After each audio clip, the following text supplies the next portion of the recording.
muchas palabras para entrar en este misterio que nos conmueve, que nos deja en silencio. La palabra de Dios que acabamos de escuchar, este relato de la pasión, nos invita también que nosotros entremos como miembros, como partícipes activos en esta historia del final de la vida de Jesús. Esta celebración del Domingo de Ramos, que tiene como dos tónicas. La primera es el júbilo de ese pueblo que recibe a Jesús a la entrada en Jerusalén. Es ese pueblo que había participado de infinidad de encuentros con Jesús. Pueblo pobre, pueblo sencillo, pueblo esperanzado del Mesías, ¿no? Pueblo que clamaba desde lo más profundo de su corazón la necesidad de ese Mesías tan largamente anunciado y recordado por los profetas. Estaba en el corazón de ese pueblo, particularmente los pobres, la llegada del Mesías. Y Jesús había decidido entrar a la capital, a Jerusalén. Por un lado, sabiendo que iba a ser proclamado como rey. Lo había anunciado durante mucho tiempo.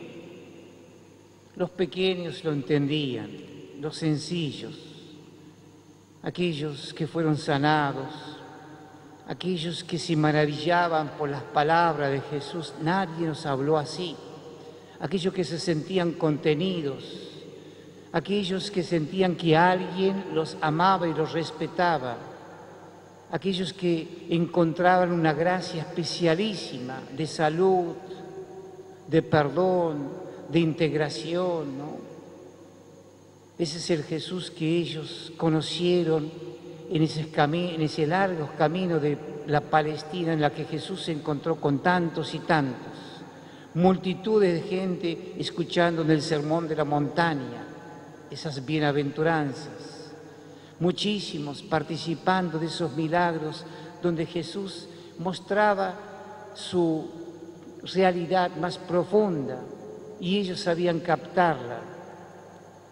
La multiplicación de los panes, Jesús que comprende, que siente el hambre de su gente y multiplica con 5 panes y 2 pescados, le da de comer a una multitud.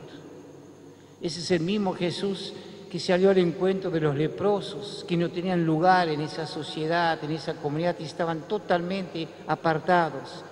Y Jesús se acerca a ellos, los sana, los toca, se deja tocar por ellos. En cierta manera supera a la misma ley que los marginaba totalmente, y esos leprosos sanados se vuelven a integrar a sus familias y a sus comunidades. Y tantos más, o esa mujer pecadora que fue rescatada, ¿no?, a la hora que iba a ser apedreada. Mujer, ¿dónde están los que te condenan? Yo tampoco te condeno, vete y no peques más.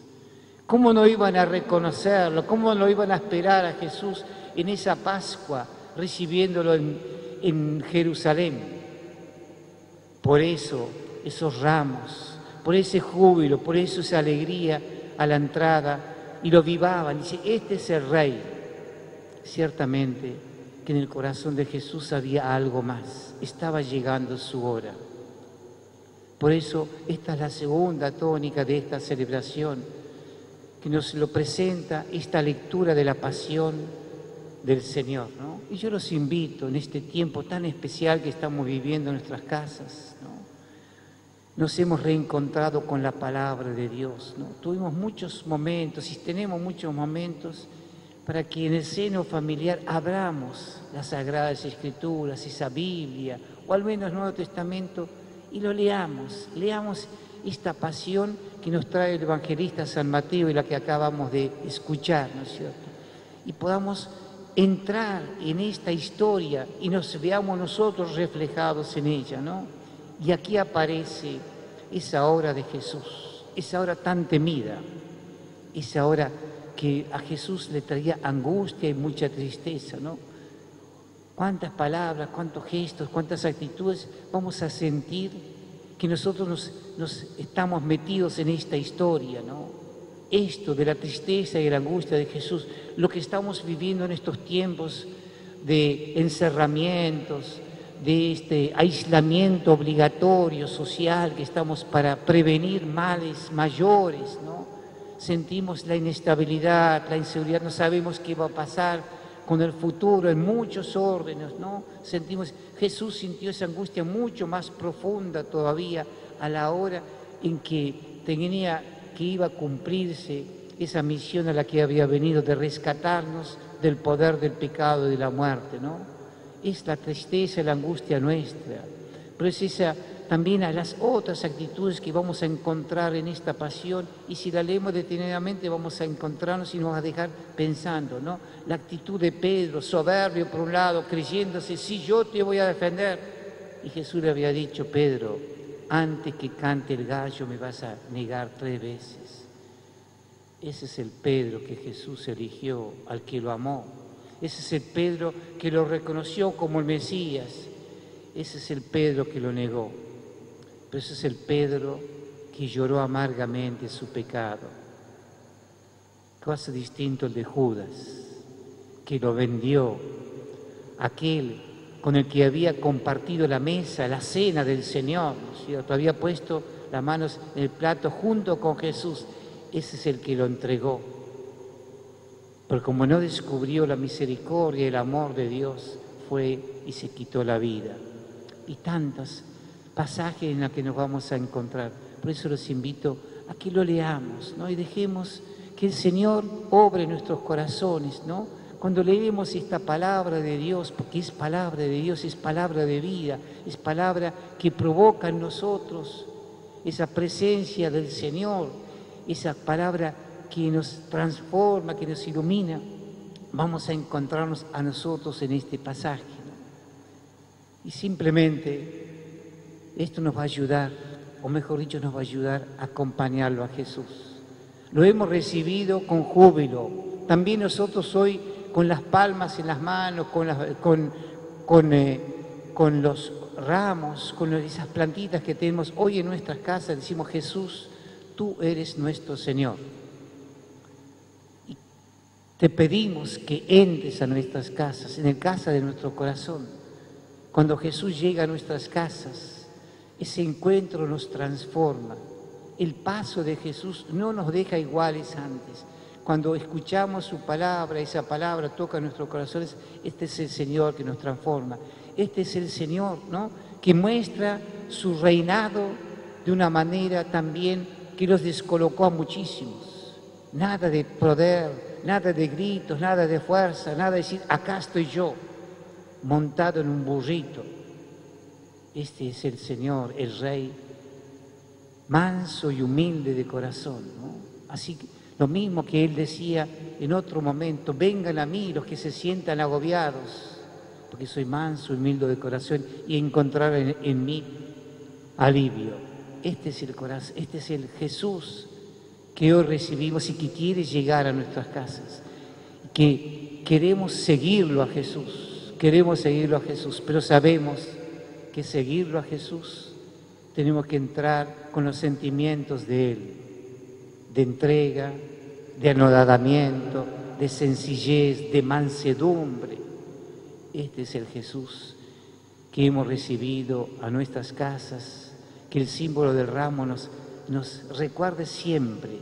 Somos de Jesús, estamos con Jesús, Jesús es nuestro Rey, Jesús es nuestro Señor, pero sabemos que tenemos que hacer un largo camino para que Jesús se vaya adueñando de nuestra vida, transformando todas aquellas cosas que nos alejan de las enseñanzas, del amor de Jesús. Ese Jesús que se hace servidor y que nos deja como su ley, aquel que quiere ser de los míos, que se haga el más pequeño, el más servidor, el último, como Jesús. que podamos vivirlo así, esta Semana Santa, con esta actitud de oración, de encuentro con la palabra, dejar que el Señor se llene en nuestros corazones y que estos ramitos, así como decimos Jesús es nuestro Rey, también decimos Jesús es nuestra paz, esta paz que anhelamos, esta paz que rezamos, esta paz que necesitamos tanto en nuestros corazones, en el seno de nuestras familias, ¿no? Semana muy especial para reencontrarnos, para sanar heridas. Este encierro obligatorio nos obliga a estar mucho tiempo en casa, encontrarnos, mirarnos, vernos. ¿Cómo necesitamos sanar cosas para llevar la paz? Pero también esta paz es una paz que nos trasciende a nuestros hogares. La verdadera paz nace de la igualdad, de la justicia, del respeto, del compartir los bienes. Estamos atravesando tiempos realmente difíciles y probablemente, ojalá que pase esta pandemia, va a dejar consecuencias. Tenemos que prepararnos con actitudes de justicia, de solidaridad, de compartir, ¿no es cierto? Y este es el camino de la paz. Lo recibamos a Jesús, lo acompañemos a Jesús en esta semana para que al final de la semana podamos resucitar con Jesús, nuestro Maestro, nuestro amigo y nuestro Salvador. Que así sea.